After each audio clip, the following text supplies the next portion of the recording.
Hello everyone. राष्ट्रीय राजधानी दिल्ली में हर साल सर्दियां आते ही यहाँ के बासिंदों की सांसों पर संकट मंडराने लगता है।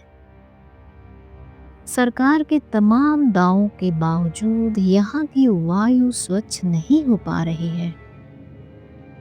हवा में घुलता प्रदूषण का जहर आम जन की सेहत पर भारी पड़ रहा है।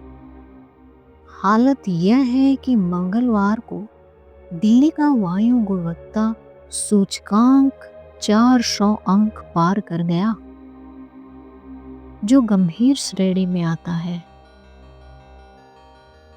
दिल्ली से सटे नोएडा की पहचान तो देश के सबसे प्रदूषित शहर के रूप में की गई। दिल्ली हाई कोर्ट ने भी बुधवार को इस पर चिंता जताई और कहा कि आपात स्थिति में सरकार को वायु साफ करने वाले उपकरणों, एयर प्यूरिफायर और कर में छूट देने को लेकर विचार करना चाहिए। इसके लिए जीएसटी परिषद को जल्द से जल्द बैठक बुलाने का निर्देश दिया गया। ऐसे में सवाल है कि आखिर शासन एवं प्रशासन प्रदूषण से निजात दिलाने के लिए कोई अस्थायी एवं प्रभावी योजना लागू क्यों नहीं कर पा रहे हैं। इस बात पर गौर करना भी जरूरी है कि जो उपाय लागू किए गए हैं, क्या उन पर व्यवहारिक रूप से अमल हो पा रहा है या नहीं। यह लंबे समय से बहस का विषय रहा है कि आखिर दिल्ली में प्रदूषण क्यों बढ़ रहा है।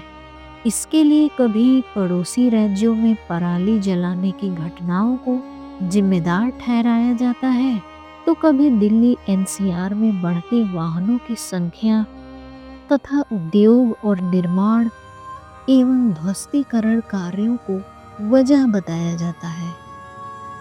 मगर इन दिनों तो पराली जलाने की घटनाएं भी बहुत कम सामने आ रही हैं। फिर दिल्ली की वायु गुणवत्ता का स्तर गंभीर श्रेणी तक कैसे पहुंच रहा है। जाहिर है कि इसके पीछे कोई एक वजह नहीं हो सकती। इसलिए प्रदूषण के सभी स्रोतों का ईमानदारी से आकलन करने की जरूरत है।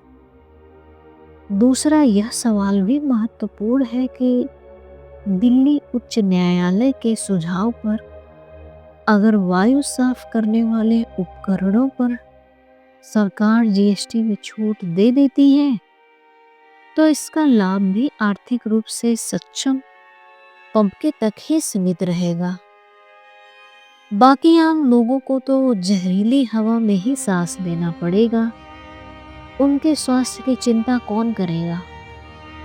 जबकि इस मामले में सर्वोच्च न्यायालय अपने एक आदेश में कह चुका है कि स्वच्छ हवा पर सभी नागरिकों का अधिकार है। दिल्ली एनसीआर में प्रदूषण का एक पहलू यह भी है कि मूल समस्या की जड़ तक जाने की बजाय इस पर राजनीति ज्यादा हावी होने लगी है। सियासी बल अपनी जिम्मेदारी और जवाबदेही से पल्ला झाड़ने के लिए एक दूसरे पर ठिकरा फोड़ते रहते हैं। दिल्ली में सत्तारूढ़ दल भाजपा का तर्क है कि आम आदमी पार्टी की सरकार के दौरान प्रदूषण को नियंत्रित करने के लिए कारगर कदम नहीं उठाए गए। वही आम आदमी पार्टी का कहना है कि भाजपा अपनी जवाबदेही से ध्यान भटकाने के लिए इस तरह के आरोप लगा रही है। सवाल है कि क्या इस तरह के आरोप प्रत्यारोप से प्रदूषण की गंभीर होती समस्या का समाधान निकल पाएगा। जहरीली हवा की वजह से जो लोग विभिन्न बीमारियों का शिकार हो रहे हैं, उनके लिए कौन जिम्मेदार है। समय आ गया है कि मानव जीवन की रक्षा को सर्वोपरि मानकर प्रदूषण पर नियंत्रण के लिए दलगत राजनीति से ऊपर उठकर सामूहिक प्रयास किए जाएं, ताकि सभी नागरिक स्वच्छ हवा में सांस ले सके।